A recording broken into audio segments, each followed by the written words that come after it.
capítulo 16. Leemos el versículo 7 para a partir de ahí hablar lo que creo que el Señor puso en mi corazón para hablar esta noche. Primera de Samuel 16:7. Primera de Samuel, el capítulo 16, el verso 7. ¿Lo tienen? Y Jehová respondió a Samuel: no mires a su parecer ni a lo grande de su estatura, porque yo lo desecho. Y quiero que notes esta parte última del versículo, porque Jehová mira no lo que el hombre mira, pues que el hombre mira lo que está delante de sus ojos, mas Jehová mira el corazón. Padre, te pido, Dios, que en esta noche conmigo exponemos ante la bendita palabra, Señor. Padre celestial, te reconozco como siempre y no digo, Señor, solamente confiando en ti, Señor Dios. Padre, te ruego, Dios, por las misericordias de Dios, Señor Jesucristo, que tú vengas, Señor Jesús, y traigas tu palabra a nuestros corazones, Señor, que ella sea edificación y alimento para nuestras almas, en el nombre del Señor Jesucristo y de estas cosas. Amén. Tome su asiento. Sabe a veces una pequeña frase que diga o alguna pequeña porción de la Biblia y le da uno. Bueno, yo hablo acerca de nosotros como predicadores. El Señor de ahí le da a uno un pequeño pensamiento y a partir de ahí uno comienza a buscar para traer algo que el Señor quiera para su pueblo, ¿verdad? En esta noche voy a ponerle un tema a lo que voy a hablar, y quizá tan solo el tema no va a parecer un tema espiritual o quizá para una predicación, pero a medida que avance me estaré refiriendo a él. Quiero hablar sobre un tema que le he titulado Desde ángulos distintos. Desde ángulos distintos. Bueno, y esta escritura que acabamos de leer, o este versículo, se refiere a la elección del rey de Israel, o que habría de suceder a David. Como el profeta Samuel había de escoger de entre los 8 hijos de Isaí el próximo rey, Dios le dijo a Samuel bajo qué criterios lo escogería. O sea, no por la apariencia externa, es lo que acabamos de leer. Y el Señor le resaltó que es distinto el ángulo desde el que Dios mira al ángulo desde el que el hombre mira. Pero bueno, eso nosotros lo podemos entender teniendo un poquito conocimiento de la palabra del Señor. Podemos ver y saber que Dios no mira como el hombre mira, o viceversa. El hombre no mira como Dios mira.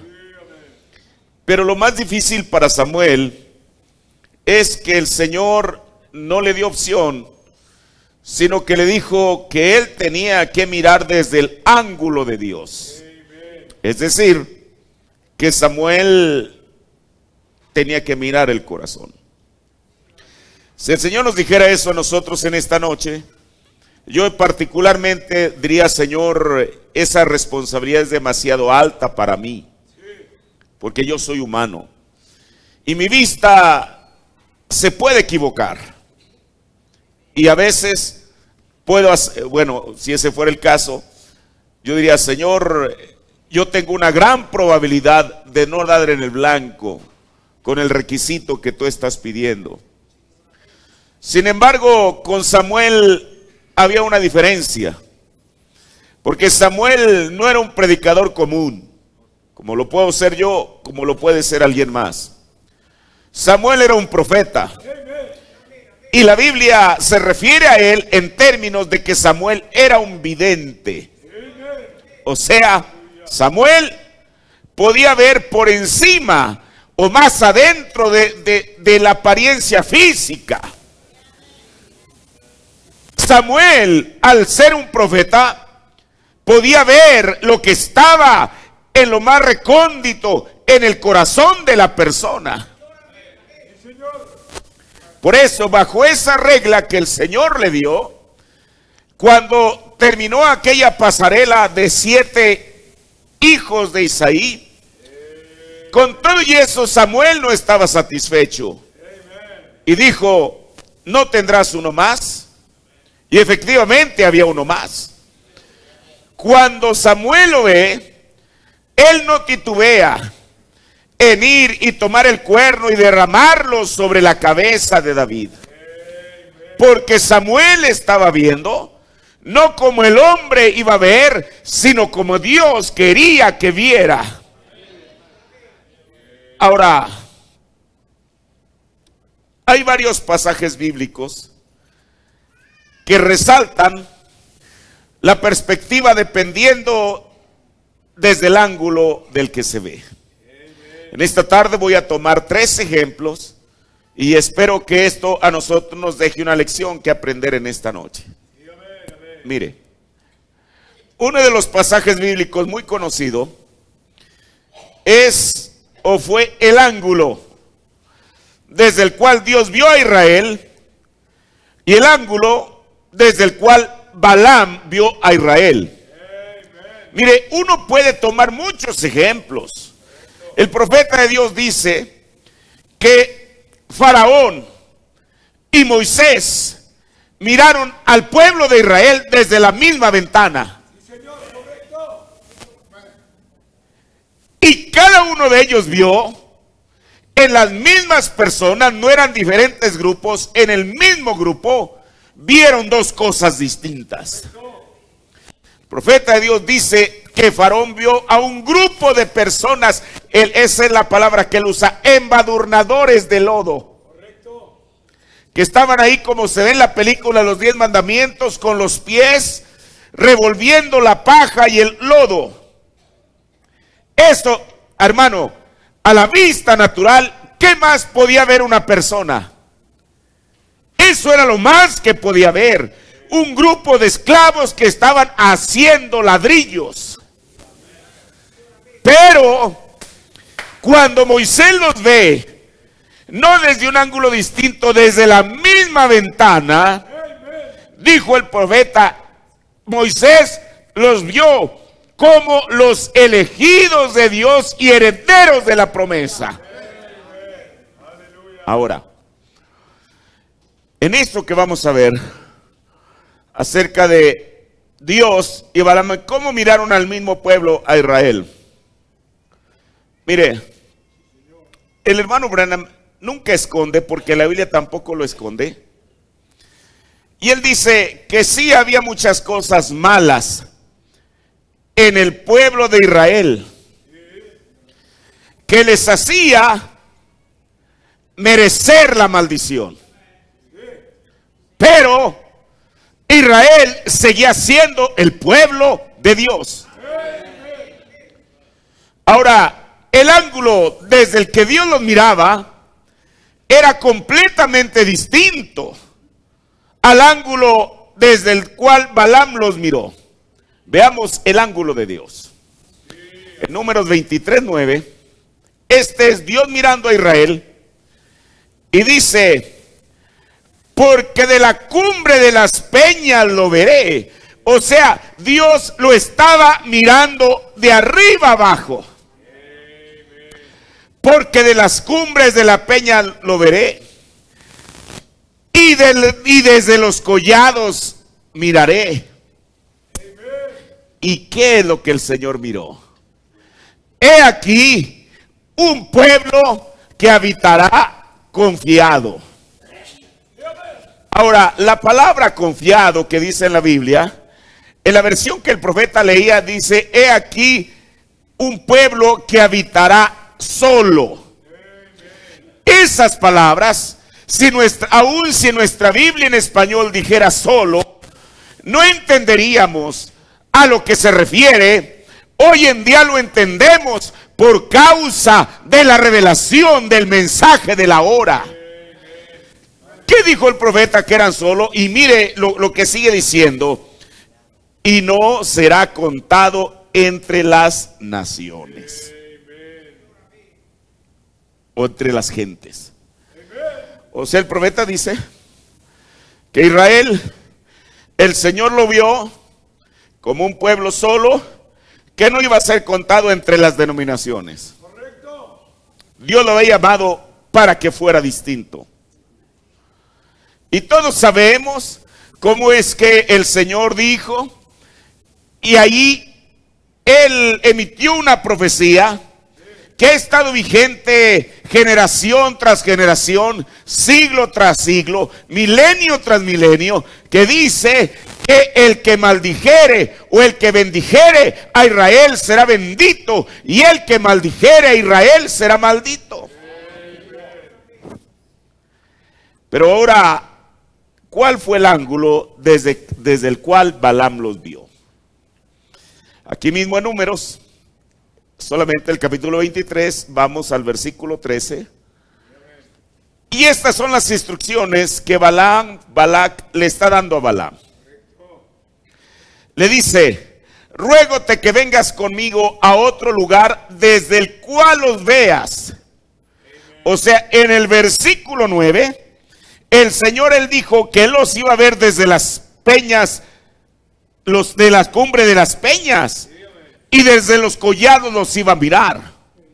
Balaam o Balac le dijo: no, mira, tú vas a ver exactamente al pueblo de Israel, pero yo quiero que tú los mires desde otra perspectiva. ¿Y desde dónde fue? Ruégote que vengas conmigo a otro lugar desde el cual los veas.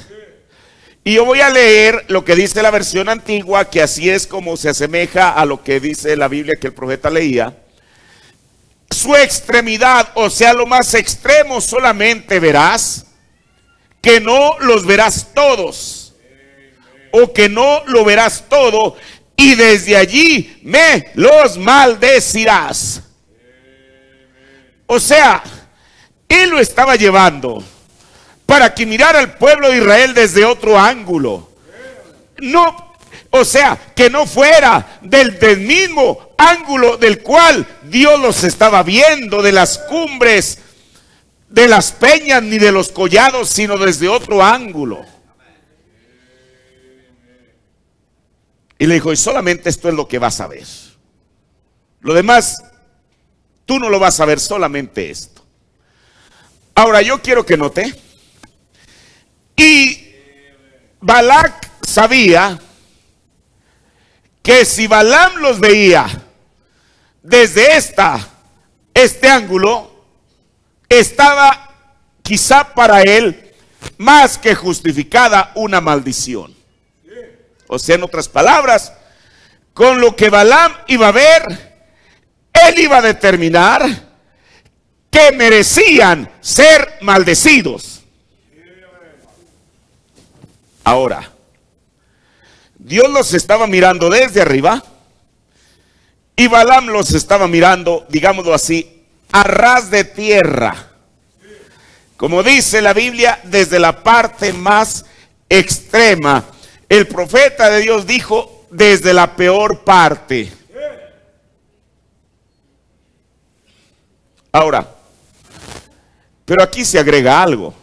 Mire, nosotros solamente podemos conocer el carácter de Dios a través de su palabra y a través de su mensaje, que vino y nos develó a Dios, nos mostró a un Dios real, tal y como Él es, en su justicia y en su bondad, en su juicio y en su misericordia. Eso es lo que el profeta nos vino a traer. Pero a los personajes de la Biblia, de los cuales Él habló, también nos los mostró de cuerpo entero. Y Balaam no era la excepción. Él pudo ver a Balaam, pudo ver sus motivos, pudo ver cómo era su compostura, pudo ver cuáles eran sus intenciones, pudo ver cuál era su pensamiento, y así nos lo trajo. ¿Por qué? Balaam, él ya estaba predispuesto contra los hijos de Israel. Por ese motivo le convenía verlos desde ese ángulo. Mire, ahorita no tengo el extracto porque el hermano Branham dijo: de todas maneras a él no le agradaban. Así que la predisposición que tenía Balaam no me agrada, no me caen bien. Con la propuesta de Balaam, como dicen por ahí, le vino como anillo al dedo. Él, al menos de corazón, no lo podía hacer. Vamos a suponer que él dijera, sí, yo los voy a bendecir. Él no podía bendecirlos de dientes para afuera, porque en su corazón a él no le agradaban. Hermano, esto nos enseña mucho a nosotros. Si hemos de dar, un Dios le bendiga, tiene que proceder del corazón. Porque con eso estamos diciendo efectivamente que yo quiero que Dios le bendiga a usted y que usted quiere que Dios me bendiga a mí. Ahora, mire lo que dice el profeta de Dios. Y él lo trae al sistema religioso en general. En la edad de la iglesia de Pérgamo, predicado el 7 de diciembre del 60, párrafo 232 al 235, dice, y mire cómo lo llama, y miren a este hipócrita. O pudiéramos continuar con eso, ven. Miren a este rey Balac, la cabeza de todo. Le dijo a este falso profeta, dijo, ve allá y solo mira la parte trasera de ellos. Y luego mire lo que él lo dice. A las iglesias grandes les gusta decirle de esa manera a la pequeña minoría de Dios. ¿Saben qué? Yo conocí a uno de ellos. Vaya, ¿saben lo que él hizo? Él hizo esto e hizo aquello. Esos son pentecostales, seguro. Oh, pero si ustedes supieran la verdad sobre ellos, pero los periódicos y cosas callarán. Pero permitan que un pequeño pentecostal se salga de lo correcto alguna vez y fíjense cómo todo el país hablará de eso, seguro, sí señor.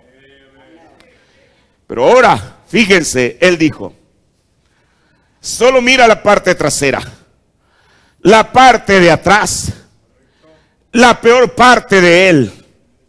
Balaam dijo, sí, solo miraré hacia la parte trasera, las cosas cerradas que hacen, eso es lo que haré. Solo miraré lo despreciables que son, lo que no es bueno de ellos. Y dijo el profeta, ¿tenían esto? Sí lo tenían. Porque si él estaba mirando lo que no es bueno, ellos no lo eran. Eso es correcto. Ellos habían cometido todo pecado habido y por haber. Pero lo que falló en ver, él falló en ver esa roca golpeada. Esa serpiente de bronce. El júbilo del rey entre ellos. Sanidad, señales, maravillas. Y a la columna de fuego sobre ellos. Mire, y yo en estos días, cuando Dios me dio la inspiración para este mensaje, estaba leyendo otra parte donde el profeta se refiere a esto, que la columna de fuego iba sobre el pueblo de Israel. Y dice que Balaam dijo, oh, ellos solamente se están imaginando eso. En este tiempo, el diablo ya no se ruboriza, se ha quitado la máscara. Y muchas veces ha dicho que la columna de fuego, porque yo tengo la certeza que eso fue, que Dios permitió que fuera fotografiada con su profeta, que era una luz que ahí aparecía. Yo tengo dos fotos del mismo lugar, del mismo púlpito, de la misma noche, donde no está William Branham en el púlpito. ¿Y por qué no aparecen las lámparas que dicen ellos que eso es una lámpara?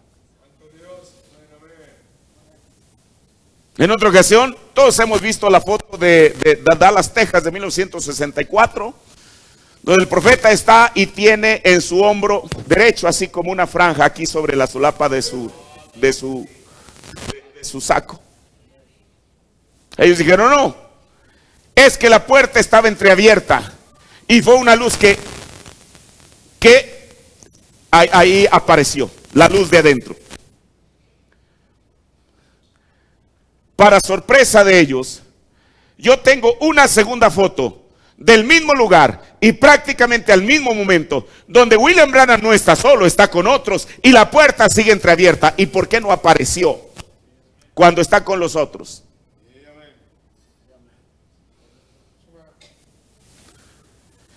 Es exactamente el mismo espíritu de Balaam tratando de decir que eso fue una imaginación. Pero Dios probó su presencia en este tiempo para decirnos que la misma columna de fuego que guió a los hijos de Israel estuvo aquí en forma visible, y no solamente estuvo en esta noche, sigue estando presente aun cuando nuestros ojos no la vean, para poder guiar a su pueblo. Dice el profeta, ese ciego profeta no lo podía ver. No, Señor. Pero él estaba mostrando lo sucio de ellos. Bueno, yo conozco a uno que huyó con la esposa de otro hombre. Yo sé esto, él robó dinero. Eso es correcto, eso es correcto. Yo admitiré eso, dice el profeta. Pero ellos tenían la misma cosa allá, pero no dijeron nada al respecto. Cuando el profeta habla de estas cosas, dice que, bueno, en aquel tiempo eran los pentecostales. Era el movimiento más reciente que había habido de Dios. Dice exactamente lo que él dice. Dice, decían, oh, un predicador pentecostal se fue con la mujer de otro. Dijo, y de las iglesias de ellos también se han ido, pero ellos, mire. Esa es la hipocresía. Ahora, dice el profeta, eso es correcto, eso es correcto. Yo admitiré eso, pero ellos tenían la misma cosa allá, pero no dijeron nada al respecto. Ven, así que él solo le mostró la peor parte. Ahora, en la marca de la bestia y el sello de Dios, predicado el 16 de febrero del 61, párrafo 38, dice el profeta, pero lo que falló en ver Balaam fue esa roca herida, 1, esa serpiente de bronce, 2, la aclamación del rey en el campamento, 3, él falló en ver esa columna de fuego yendo delante de ellos. Ahora, no siempre se tiene que mirar a un grupo o una sola persona con un mal propósito, como es el caso de Balaam. Pero sí depende desde qué perspectiva. Mire, voy a tomar otro ejemplo en la Biblia, que aquí no son dos personas, uno mirando la parte buena y otro mirando la parte mala, todos mirando exactamente lo mismo, pero dependiendo de las perspectivas que ellos lo veían.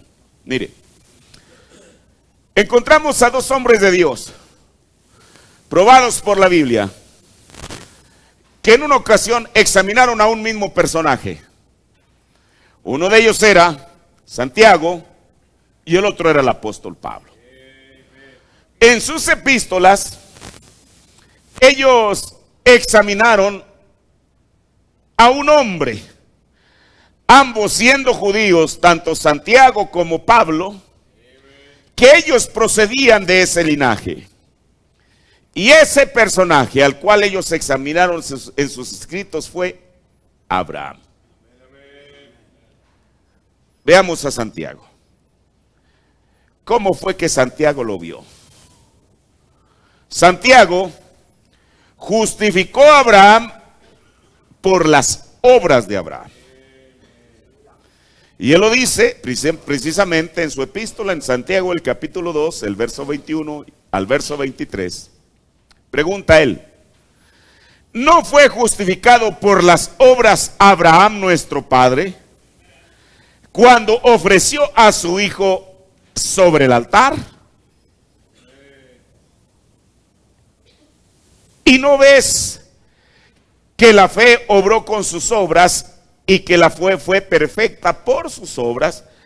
Lo que Santiago está enfatizando es que Abraham fue justificado a causa de lo que él hizo.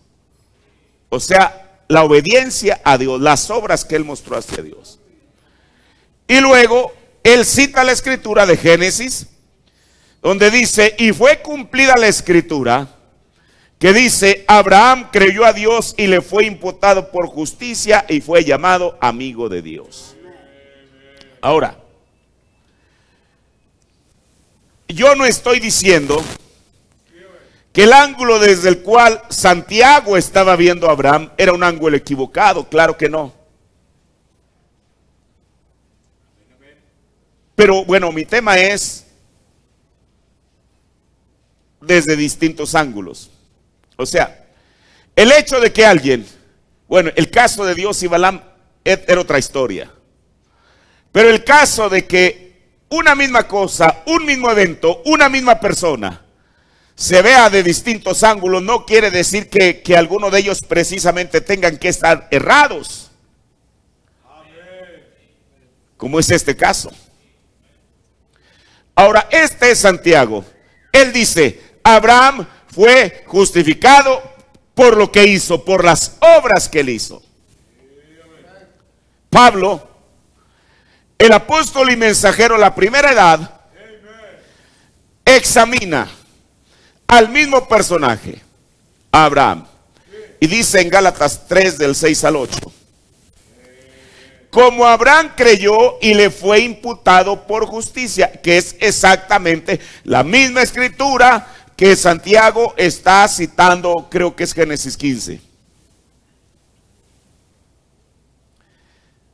O no, es como 22. Sabéis por tanto que los que son de la fe, los tales son hijos de Abraham. Y viendo ante la escritura que Dios por la fe había de justificar a los gentiles, evangelizó antes a Abraham. O sea, Pablo nos está diciendo que así como Dios nos había de justificar a nosotros por la fe, primeramente comenzó con Abraham, diciendo: en ti serán benditas todas las naciones. Ahora, Pablo nos da sus razones del por qué él no estaba mirando a Abraham desde el mismo ángulo que Santiago lo estaba mirando. En Romanos el capítulo 4, el verso 2 al 5, dice, recuerde, Abraham dice, o Santiago dice, que Abraham fue justificado por las obras. Y Pablo dice que si Abraham fuese justificado por las obras, o sea, él nos va a decir, aquí yo les voy a decir el por qué no creo que Abraham haya sido justificado por las obras. Él dice que si Abraham fue justificado por las obras, tiene de qué gloriarse. Entonces Abraham pudiera haber dicho: el Señor me escuchó, el Señor me llevó, y al final, como lo vamos otra vez, el Señor me transformó por algo que yo hice. O sea, tendría algún mérito propio que presentar. Y dice Pablo no niega que Abraham hubiera tenido muchos méritos, pero dice, mas no para con Dios. O sea, esos méritos que Abraham, o esas obras que Abraham pudo haber tenido delante de Dios, no eran algún mérito. Y luego, qué cosa. Y mire que Abraham cita otra vez, mire, esta escritura, ojalá, déjeme ver, ahorita la voy a encontrar, porque para no estar aquí de que si lo dijo, déjeme ver, la escritura que tanto Santiago como espéreme, la escritura que tanto Santiago como Pablo están invocando, están citando, esa escritura realmente procede de la palabra de Dios. Déjeme ver.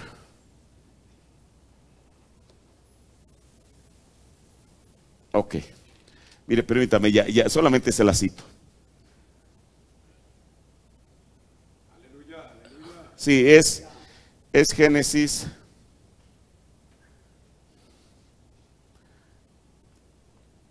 Génesis 15:6, efectivamente, no era 22. En Génesis 15:6 es donde el Señor está diciendo que Abraham le creyó a Dios y que le fue contado o imputado por justicia.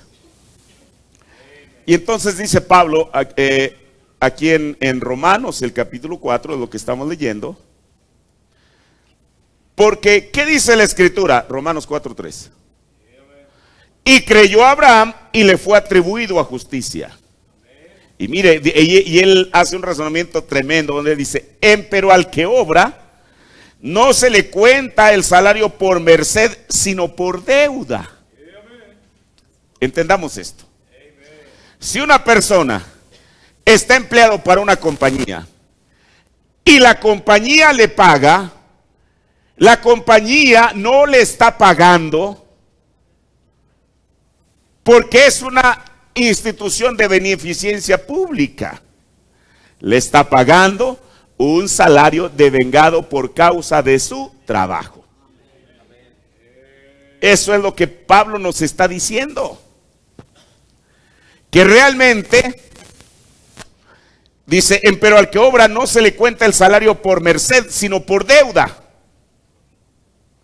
Y luego en el versículo 5, mas al que no obra, o sea, vamos a suponer que alguien no trabaja, y una persona le dice, tenga, le voy a dar su sobre de la semana o de la quincena.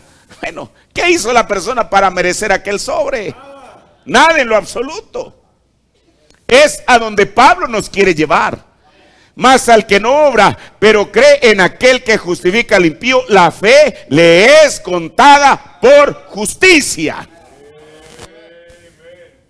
Ahora, por eso, aunque Santiago justificó a Abraham por las obras y Pablo justificó a Abraham por la fe, ninguno de los dos estaba equivocado en su concepto. Solamente es que depende del ángulo desde el cual cada uno lo miró.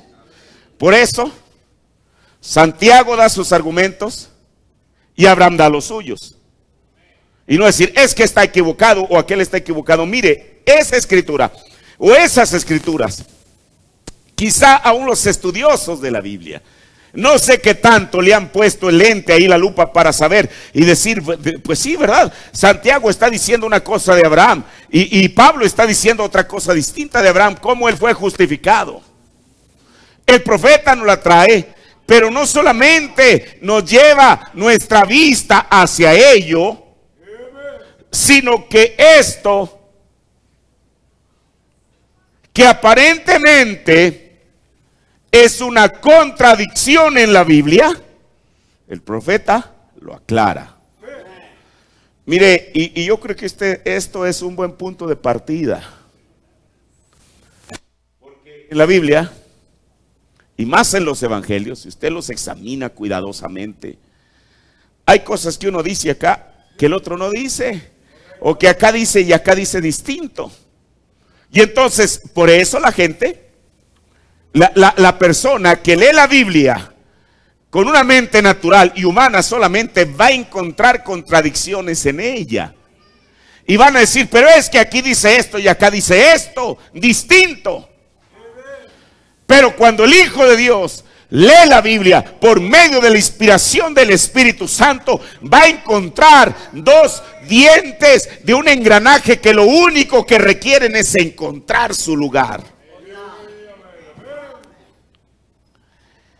Mire, respecto a esto, el profeta nos dice, y de eso se trató todo el sermón que él predicó. Obras es la fe expresada, predicado el 26 de noviembre del 65, párrafo 86 al 89. Mire lo que él dice, ahí es donde uno aprende. Ahora, los dos hombres hablaban sobre fe, o sea, Santiago y Pablo. Pablo justificó a Abraham, que esto es maravilloso. Pablo justificó a Abraham por lo que Dios vio en Abraham. Pero Santiago justificó a Abraham por lo que el hombre vio en Abraham. Uno lo estaba viendo desde la óptica humana y el otro lo estaba viendo desde la óptica divina. Y el hecho de que uno lo viera desde la óptica humana y el otro desde la óptica divina no quiere decir que ambas ópticas estuvieran equivocadas, solamente que cada quien lo estaba viendo del ángulo, o lo estaba presentando, mejor dicho, del ángulo desde el cual lo estaba viendo. Dice el profeta, vean, Santiago dijo, él es justificado por sus obras. Pablo dijo, él es justificado por fe. Pero vean, Abraham creyó a Dios. Eso fue lo que Dios vio en él. Él lo creyó. ¿Desde cuándo comenzó a creer Abraham? Desde que el Señor le habló a él y le dijo, sal de tu tierra y de tu parentela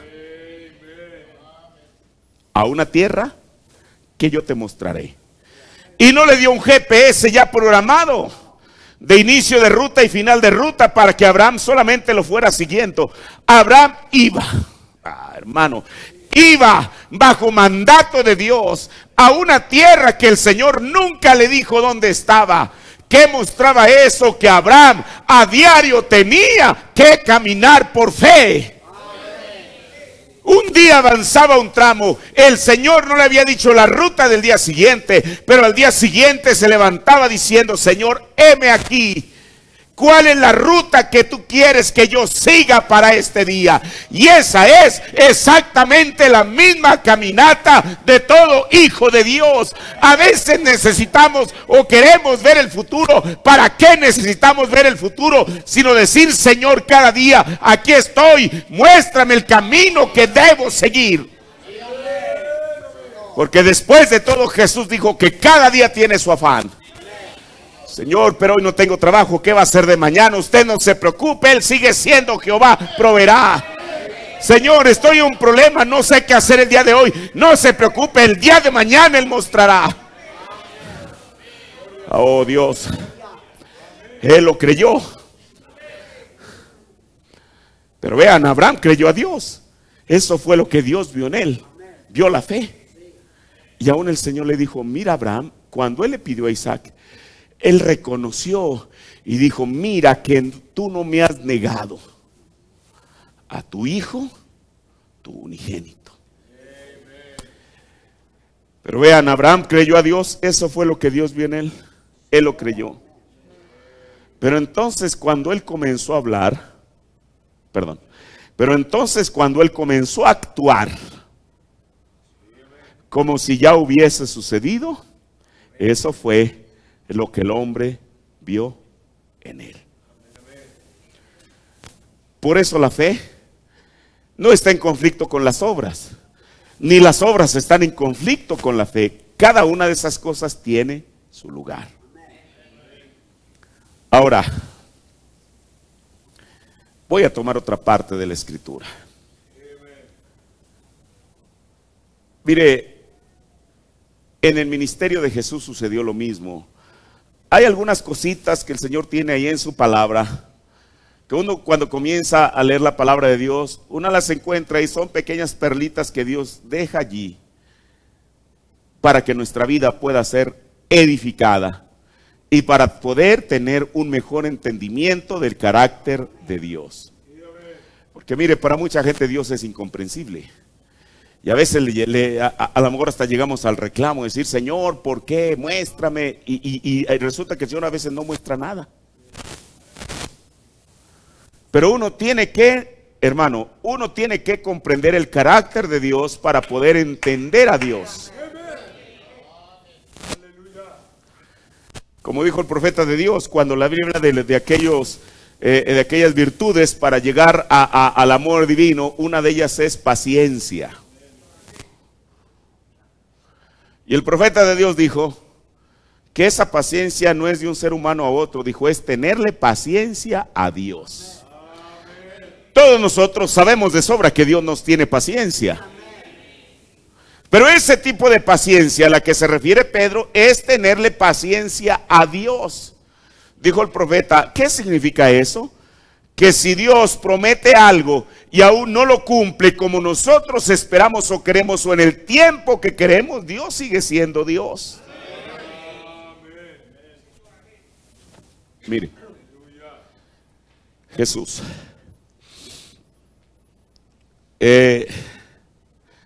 Todos sabemos, bueno, que hay 4 evangelios, cada uno lo escribió Mateo, el otro Marcos, el otro Lucas y el otro Juan.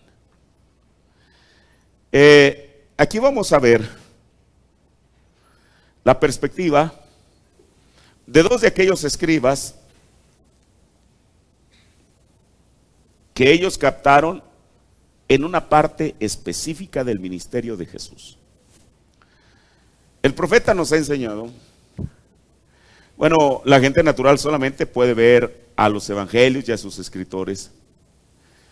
Y ciertamente cada uno de los evangelios está hablando de una persona, el centro de ellos es Jesús. No es lo que hizo la mujer samaritana, es lo que Jesús le dijo a la mujer samaritana. No es lo que el ciego, es lo que Dios le hizo al ciego. No es lo que el muerto, es lo que Jesús le hizo al muerto. Y así sucesivamente.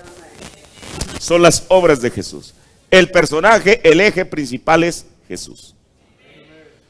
Y Dios permitió que 4 hombres, quizá con carácter distinto, vieran a Jesús desde un ángulo distinto. Sabemos que Mateo vio a Jesús como rey. Porque usted sabe, en el trono de Dios, y eso viene desde el libro de Ezequiel, había 4 seres vivientes. El león, el buey, el hombre y el águila. 4. Mateo vio a Jesús como el rey. Aún dijo el profeta de Dios que Jesús vino en 4 títulos de hijo. Hijo de Abraham, hijo de Dios, hijo del hombre e hijo de David. Mateo, dentro de esos 4 títulos de hijo, lo vio como hijo de Abraham. Así es como Mateo comienza. Mateo 1:1. Así lo llama Mateo. Ese era Jesús. Para Mateo era el mismo personaje Jesús. Lo ve como rey y con ese espíritu de león. Que Jesús era capaz y siempre fue capaz y siempre lo hizo defender la palabra de Dios. Y aun cuando había desorden, poner orden. Marcos ve a Jesús como siervo, como un animal de sacrificio, como un buey. Lucas ve a Jesús como hombre, porque recuerde, uno de los 4 seres vivientes tenía rostro de hombre. Y finalmente Juan ve a Jesús como el águila, lo ve como Dios.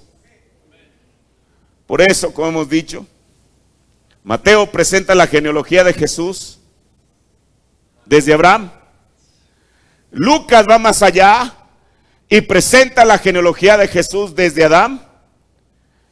Pero Juan va mucho más allá. Ni siquiera al huerto del Edén, ni siquiera al tiempo de Abraham, sino que él se transporta a la eternidad y trae a Jesús desde el principio. En el principio era el verbo, y el verbo era con Dios, y el verbo era Dios, pero ese verbo vino y se hizo carne y habitó entre nosotros, y vimos su gloria como gloria del unigénito salido del Padre. Pero en esta noche veamos 2 perspectivas de Jesús. La de Mateo, que lo ve como rey y como león, y la de Lucas, que lo ve como hombre. Y esta parte a la cual yo me quiero referir está en una parte específica del ministerio de Jesús. Es más, en una predicación específica de Jesús. Los que le han puesto los títulos a la Biblia le han titulado el Sermón del Monte, porque fue en un monte donde Jesús predicó. Y en el Sermón del Monte, mire, si uno lee San Mateo, Mateo lo desglosa ampliamente. Si uno ve esa parte en el libro de San Lucas, Lucas tan solo extrae algunas cosas. Pero en esta tarde, yo quiero tomar dos cosas que tanto Mateo como Lucas extraen de ahí. Y en esta noche, quiero ver las cosas en ese tramito del Sermón del Monte. Escuche, y lo voy a decir y sé lo que estoy diciendo. Voy a tomar dos cosas en las cuales Mateo y Lucas coinciden, y otras dos cosas, escuche, de los dichos de Jesús. Voy a tomar dos cosas de los dichos de lo que habló a Jesús, en las cuales Mateo y Lucas coinciden. Y voy a tomar otras dos cosas del Sermón del Monte, de las palabras habladas por Jesús, en las cuales no coinciden. Usted sabe, el decir esto no lo digo por tratar de querer que usted tenga el pensamiento de que yo estoy tratando de decir alguna cosa mal de la Biblia. No lo voy a decir, porque de todas maneras, si yo no lo digo, sigue estando en la Biblia. Mire, vayamos a Mateo 5:46. Ahí Jesús está hablando unas palabras maravillosas que Él está diciendo. Usted sabe, eso fue parte del sermón del monte de Jesús, cuando Él dice: oíste que fue dicho a los antiguos, o sea, en la ley, pero yo les digo. Jesús mismo dijo que Él no había venido a abrogar la ley, sino a cumplirla. El profeta nos dijo que Jesús no vino a quebrantar la ley, sino o abolir la ley, mejor dicho, sino a magnificarla. En la antigüedad solamente se requería que una persona asesinara a alguien para que fuera culpado de asesinato. Jesús magnifica eso y dice: no, si tú te enojas sin causa con tu hermano, eres culpable del mismo delito. En la antigüedad se requería que un hombre y una mujer de distintos matrimonios estuvieran en el mismo lecho para que fueran culpados de adulterio. Y Jesús les dijo: pero yo les digo, hoy en día no es necesario eso, solamente con que un hombre mire a una mujer para codiciarla, para desearla, es culpable del mismo pecado. Y uno puede seguir la lista. Pero entonces Jesús llega a este punto donde Él dice: miren,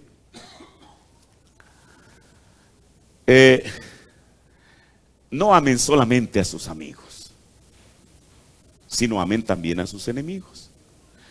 Y en el verso 46 de San Mateo, Él dice: porque si amareis a los que os aman, ¿qué recompensa tendréis?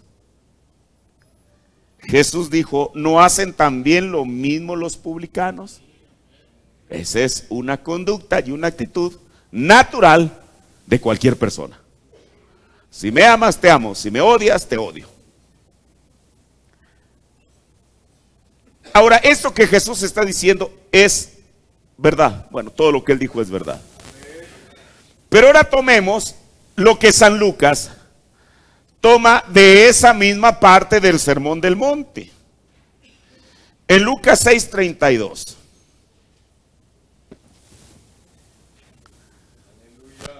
Él está diciendo: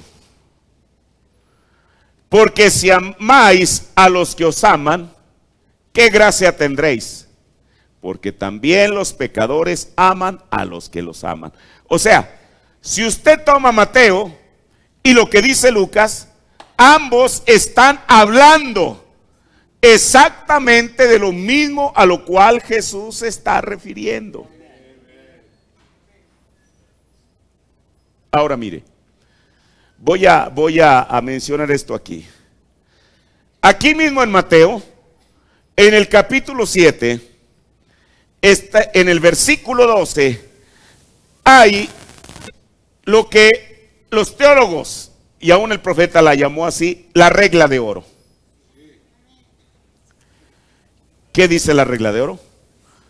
Todo lo que ustedes quieran que la gente, le voy a parafrasear, todo lo que ustedes quieran que la gente les haga a ustedes, ustedes háganselo a ellos. ¿Así dice? Bueno.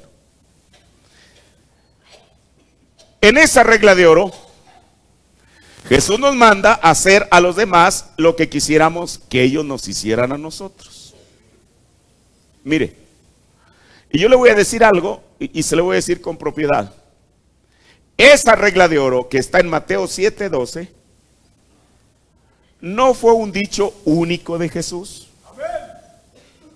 Mire, y le voy a mostrar 2, 4, 5 personas distintas que a lo mejor nada tuvieron que ver con el cristianismo, que ellos en su tiempo las dijeron. Por ejemplo, los judíos, incluso hasta hoy en día, haga de cuenta que ellos, ellos leen la misma Biblia que nosotros. Como es natural, me refiero al Antiguo Testamento. Como es natural, hay cosas en las cuales ellos no las entienden. Porque el hecho de que tengan la Biblia en su propio idioma, no quiere decir que la entienden exactamente como es. Nosotros hoy en día la entendemos por la revelación que Dios envió. Si no, estaríamos peor que ellos. Pero ellos sí tienen, digamos, referentes. Hay uno que se llama Gilel y el otro no recuerdo cómo se llama ahorita. Haga de cuenta, son las dos referencias. Una vez ya hablamos de ellos cuando hablamos del sermón, la serie Vínculo Familiar. ¿Cómo es que entre ellos también existe el calvinismo y el legalismo? Creo que Gilel está, mire, quizá yo me equivoque, pero cualquiera de los dados que esté, en sí no estamos aquí para estudiar cuál era la postura de este hombre, que son dos. Pero solamente para yo citarle a este hombre Gilel, que para los judíos, incluso en esta noche, es uno de los más grandes rabinos, que le enseñara, y alguien le pidió en una ocasión a este hombre llamado Gilel, que le enseñara toda la ley. Ay, mire, y ya ves, bueno, esto fue lo que le pidieron, que le enseñara toda la ley en el tiempo que él pudiera meterse sobre una sola pierna, así. Quizá no entendemos eso, pero eso fue lo que él dijo. Y mire lo que Gilel le contesta. Recuerde, él no era seguidor de Jesús. Él le contesta, escuche y ponga atención a estas palabras, porque aparentemente es lo mismo, pero no es lo mismo a lo que Jesús dijo. Lo que no quieras para ti, no se lo hagas a otro. Esa es toda la ley, lo demás es comentario. Eso fue lo que dijo este hombre. Lo que no quieras para ti, no se lo hagas a otro. Otro gran filósofo judío de Alejandría, que se llamaba Filón, él dijo, lo que no te gustaría sufrir, no se lo hagas a nadie. Bueno, va por la misma ruta de lo que Jesús habló. Sin duda alguna, cuando nosotros estábamos en la escuela, nos enseñaron de aquellos grandes filósofos, oradores griegos, y uno de ellos es Sócrates, que al menos de oídas sabemos que existió. Sócrates dijo en una ocasión, las cosas que te enfadas sufrir a manos de otros, no se las hagas tú a ellos. Ahí va por el mismo camino. En el tiempo de Pablo, había una línea filosófica, una doctrina filosófica, y ellos se llamaban los estoicos. Los estoicos eran un tipo de personas que todo lo veían desde el punto de vista materialista. Haga de cuenta los Marx de este tiempo, o bueno, contemporáneos. Y una de las reglas básicas de ellos dice, lo que no quieres que te hagan a ti, no se lo hagas a otros. Finalmente, aquel gran filósofo, y digo no gran por dar el mérito, sino conocido, mejor dicho. Aquel conocido filósofo chino, Confucio, alguna ocasión le preguntaron, ¿hay alguna palabra que le pueda servir a uno de regla de conducta para toda la vida? Y él respondió: ¿no crees que esa palabra podría ser reciprocidad? Lo que no quieres que te hagan, no se lo hagas a nadie. Ahora, mire, si usted no captó, y no estoy diciendo que porque no tenga el entendimiento, pero a lo que yo me refiero es a esto. Cada una de estas cosas que son tan parecidas a la regla de oro, emplean una constante. Y esa constante es lo que no quieras. Lo que no. Sin embargo, si uno examina la regla de oro de Jesús, él nunca dijo lo que no quieras, sino que él dijo todas las cosas que quisierais que te hagan a ti, tú hácelo a ellos. Usted dice es lo mismo. Claro que no es lo mismo. ¿Por qué? Porque cada uno de estos filósofos y rabinos judíos que yo les cité son formulaciones negativas. Lo que no quieras. Ahora, ¿por qué, hermano? ¿Por qué esa constante no y no y no? Porque quizá para nosotros no sea, lo hice de esta manera, el excesivamente difícil el guardarnos de esas acciones. Ok, no lo hago porque no quiero que me lo hagan. Pero es una cosa muy distinta el decir, sí se lo voy a hacer porque sí quiero que me lo haga.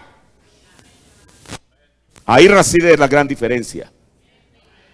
Por eso es una cosa más distinta, muy distinta el que nosotros nos apartemos de nuestro camino para hacerles a los demás lo que quisiéramos que los demás nos hicieran a nosotros.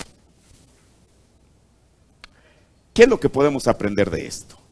Mire, porque la esencia, la verdadera esencia de una conducta cristiana no consiste en abstenernos de las cosas malas, sino en hacer cosas buenas. Ahí reside la gran diferencia entre lo que aparentemente era lo mismo, lo que dijo Gilel, lo que dijo Confucio, lo que dijo Sócrates, lo que dijo fulano de tal y lo que dijo Jesús. Ahora, y tanto Mateo como Lucas toman las palabras de Jesús donde él nos dice que imitemos al Padre. Voy a leer ahora Mateo 5:48, que es parte del Sermón del Monte. Mateo 5:48, el profeta lo citó tanta vez. Y si nosotros realmente sabemos la real aplicación de esa escritura, es por lo que el siervo de Dios nos dijo. Mire, recuerde, tanto Mateo como Lucas tomaron eso. De que no amen solamente a los que los aman, porque la gente hace lo mismo.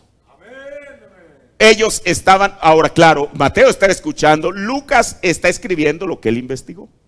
Pero al fin y al cabo es la palabra de Dios. Pero entonces mire, aquí Jesús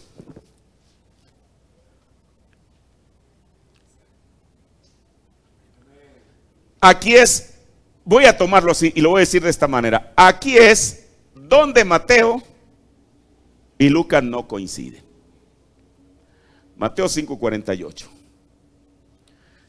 Sed pues vosotros perfectos, como vuestro Padre que está en los cielos es perfecto. Recuerde, ¿cómo está mirando Mateo a Jesús? Como rey.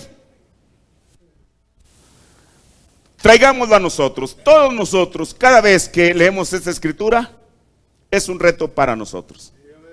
El Señor Jesús dijo, y esto no es negociable, que tenemos que ser perfectos. Así, qué cosa, como vuestro Padre, no, hermano, nosotros de nuestro Padre terrenal heredamos la imperfección.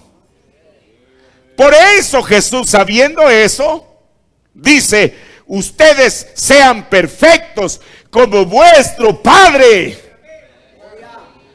Espiritualmente tenemos un Padre. Y ese Padre nuestro es el mismo Padre que engendró a Jesús, el Espíritu Santo. Porque no hay un Espíritu Santo con el cual Jesús fue lleno después de que salió de ser bautizado, y otro Espíritu Santo que sea para nosotros. Es el mismo Espíritu Santo. Ahora, Mateo 5:48 es un verdadero reto. ¿Por qué?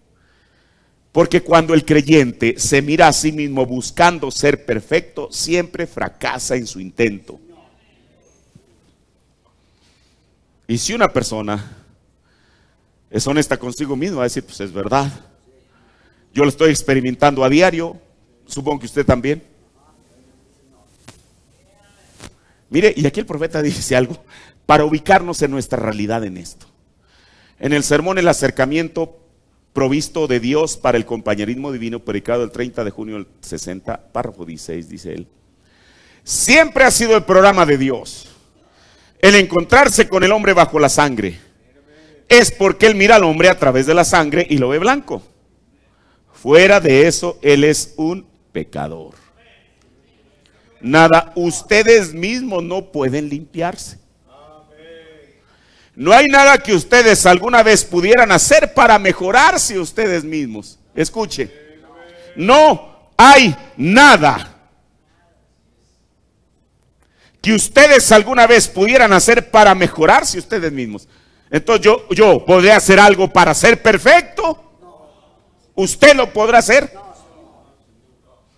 Dice el profeta, ustedes no pueden con reformas y demás. Aún sabe una cosa, el legalismo, la religión legalista, lo único que produce es que la gente se manufacture.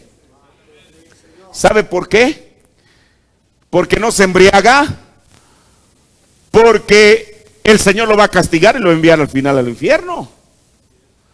No dice mentiras, porque la Biblia dice que los mentirosos no irán no podrán entrar al reino de los cielos. Y usted cítele todo eso.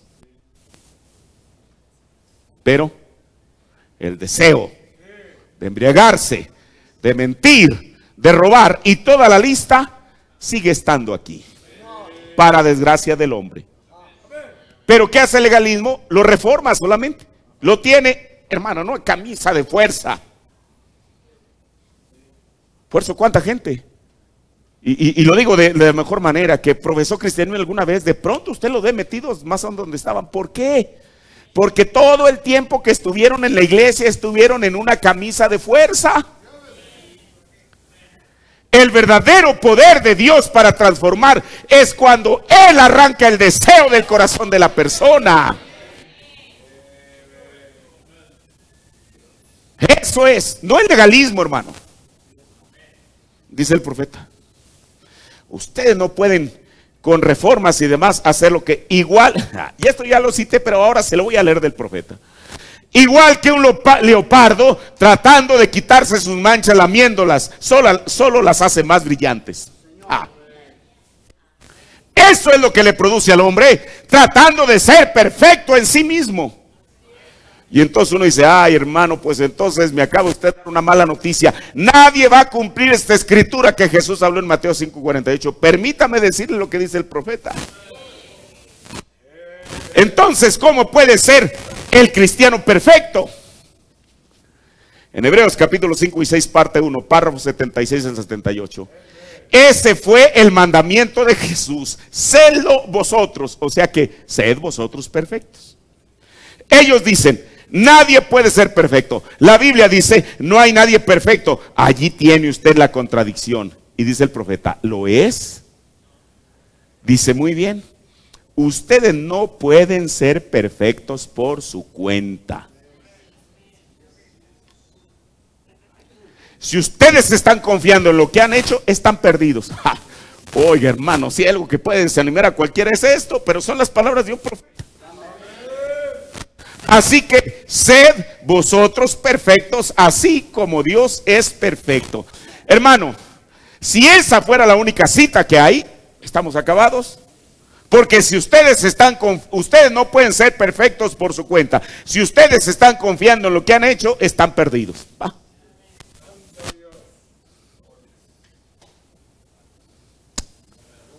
Pero, bueno, hay que mirar el mensaje también desde el otro ángulo. En Ley o Gracia, predicado el 10 de octubre del 54, párrafo 80. Por lo tanto, Jesús no cometió un error cuando Él dijo: sed pues vosotros perfectos como vuestro Padre que está en los cielos es perfecto. Entonces sigue estando vigente, que no fue un error de Jesús. ¿Y cómo puede un ser humano ser perfecto? Él puede ser perfecto por su fe perfecta, descansando en Él, diciendo: Él pagó el precio por mí. Jesús lo pagó todo. Todo lo que a Él yo debo. El pecado había dejado una mancha carmesí. Él la lavó dejándola blanca como la nieve.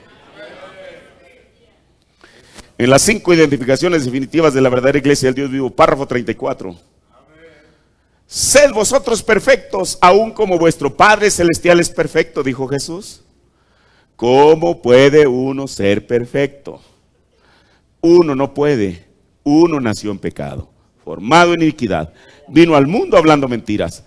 Pero cuando usted acepta a Cristo como el que llevó sus pecados, cuando usted lo acepta a Él por fe, usted cree que Él lo salvó y que Él murió en su lugar y llevó sus pecados, entonces Dios lo acepta a uno y lo bautiza en el cuerpo de Cristo y ya no puede ver más el pecado. ¿Cómo puedo yo ser un pecador cuando hay una expiación sobre el altar por mí? Y esto nos lleva exactamente a como Santiago y Pablo vieron a Abraham.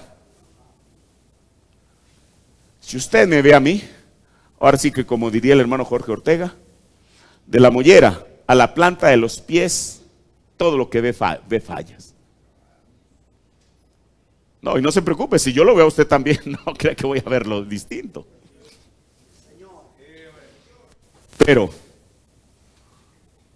cuando nos vemos, como Dios nos mira, ¿cómo lo mirará?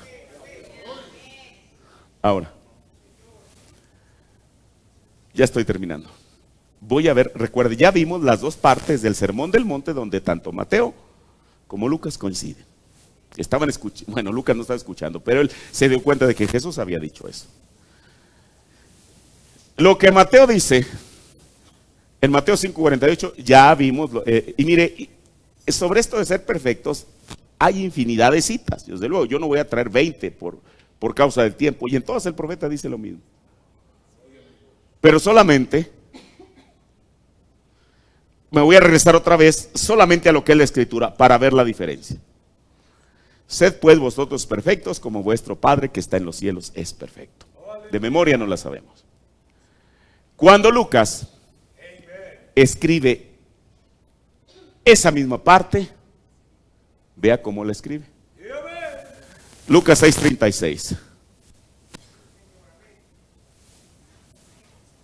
Sed pues, las mismas palabras de Mateo. Sed pues misericordioso como también vuestro Padre es misericordioso. Examínelo. Lucas pudo haberse sumado a lo que dijo Mateo. Sed pues vosotros perfectos como vuestro Padre que está en los cielos es perfecto. Sin embargo, Lucas dice: sed pues quien vosotros misericordiosos. Y para que supiésemos que se trata del mismo dicho de Jesús, él agrega: como también vuestro Padre es misericordioso.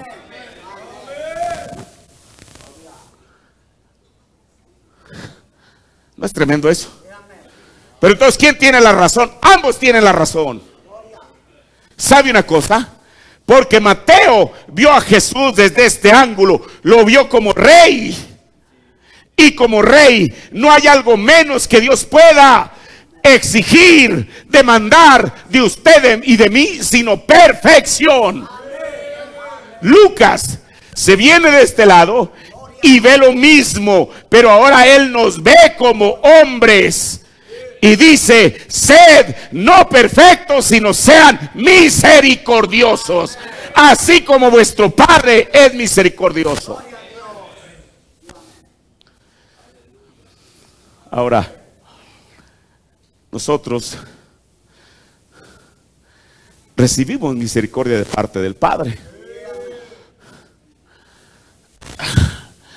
Así que si Él fue misericordioso con nosotros, también nosotros seámoslo. Es lo que Lucas nos está diciendo. Ahora, ser misericordioso significa ser compasivo.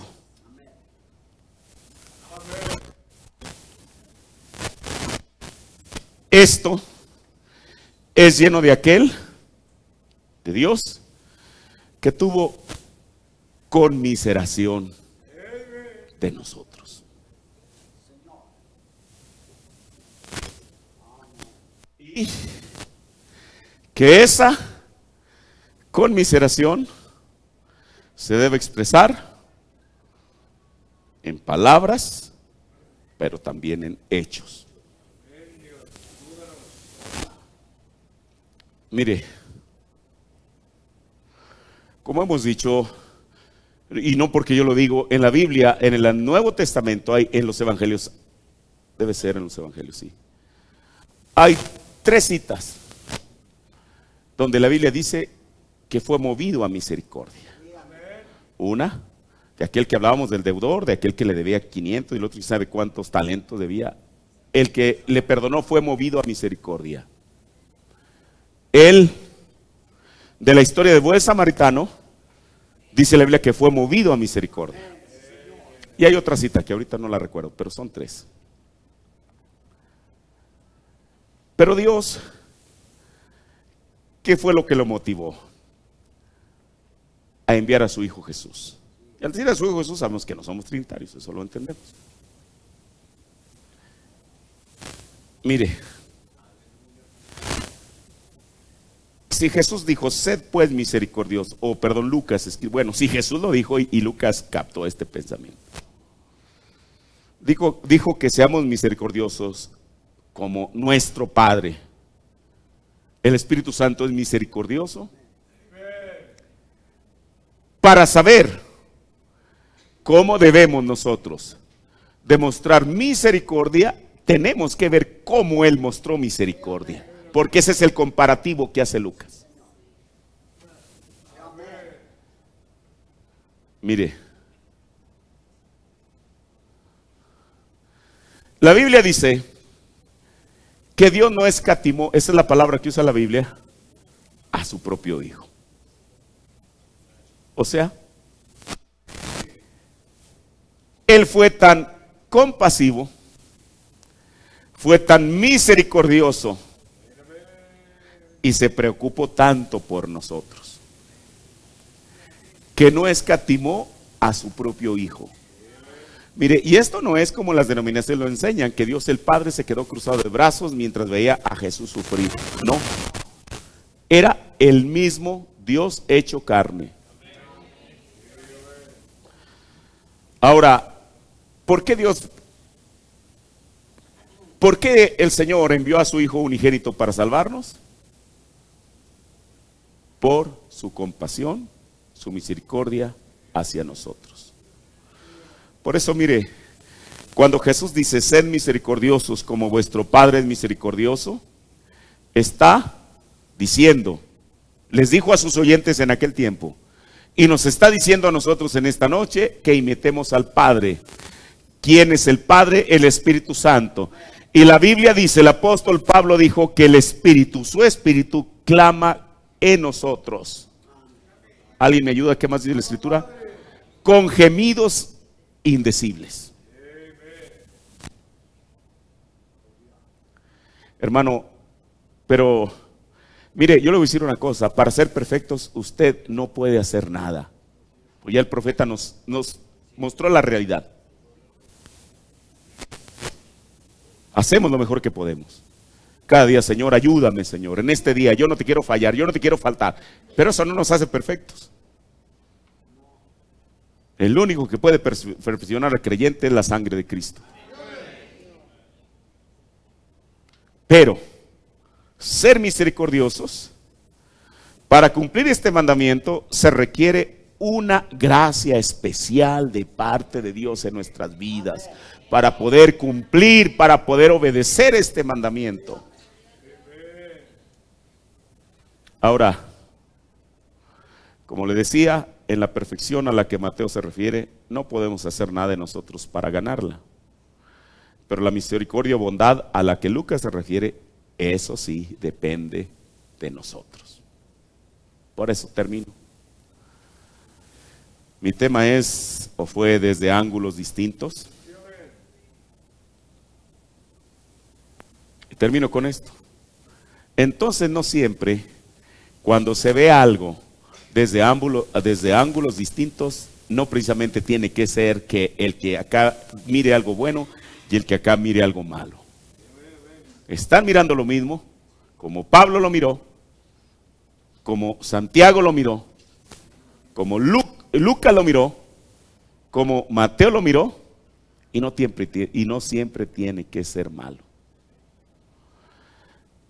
Pero también depende del ángulo desde el que veamos.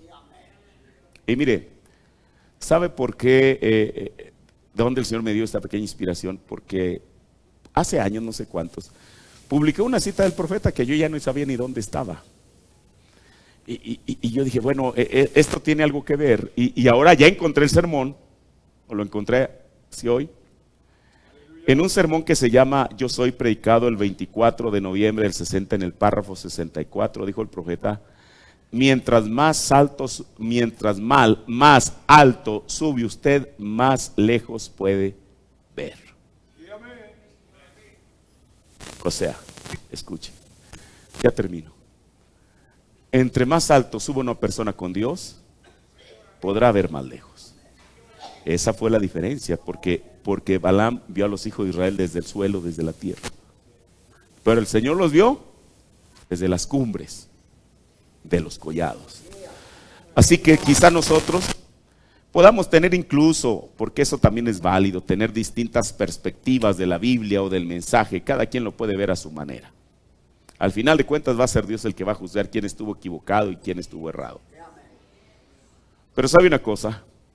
Lo que yo sí creo es que nosotros, lo que sí podemos ver, o lo que sí podemos hacer, es subir a un nivel de espiritualidad en el cual podamos ver a nosotros mismos, podamos ver a los demás y podamos ver la vida misma desde el ángulo que Dios la mira. Cuando lleguemos a eso, hermano, yo le puedo decir, entonces la persona realmente sabrá descansar en Dios. Porque está mirando las cosas precisamente sin preocupación, sin algo, o sea, sin ese elemento humano, que es natural. Así que yo espero que en esta noche estas palabras que el Señor nos habló en su Biblia y en el mensaje nos ayuden a saber escoger desde qué ángulo queremos ver las cosas, para nuestro beneficio o para nuestro perjuicio. Y eso está de parte de nosotros. ¿Cómo queremos ver la vida? ¿Cómo queremos ver la Biblia? ¿Cómo queremos ver a los demás? ¿Desde qué ángulo? Eso no lo decido yo por usted, eso lo decide usted mismo. Puestos de pie, Padre, te agradezco, Señor, Padre, por tu palabra, Dios. Tu palabra siempre es buena, Señor, siempre es perfecta. Tu palabra, Dios, siempre tiene la razón, Señor. Padre, oh Dios, ayúdanos, Señor, aunque ciertamente aún hay diferentes perspectivas, ángulos, Señor, del cual podemos ver las cosas. Pero Dios, te pedimos que tú nos ayudes a verlas como tú las mirarías, Señor. Padre, y para saber cómo tú las mirarías, Señor, tu perspectiva está escrita en tu palabra, Señor, en el mensaje que nos vino a revelar a un Dios real, Señor. Realmente, Padre, a un Dios el cual nosotros podamos reconocer a un Dios que podamos reconocer más cercano a nosotros, Señor. Padre, bendice a tu pueblo en esta noche, Señor, y que tu palabra, mi Dios, salga y que no ha salido, Señor, pero que no regrese a nosotros vacía, Padre, sino que haga aquel propósito, Dios, para el cual tú nos la has enviado. Bendice a tu pueblo en esta noche, Señor. Bendícenos a todos. Gracias por tu palabra, en el nombre de nuestro Señor Jesucristo. Amén. Amén. Bueno, antes de dejar este lugar, una vez más les recuerdo el evento del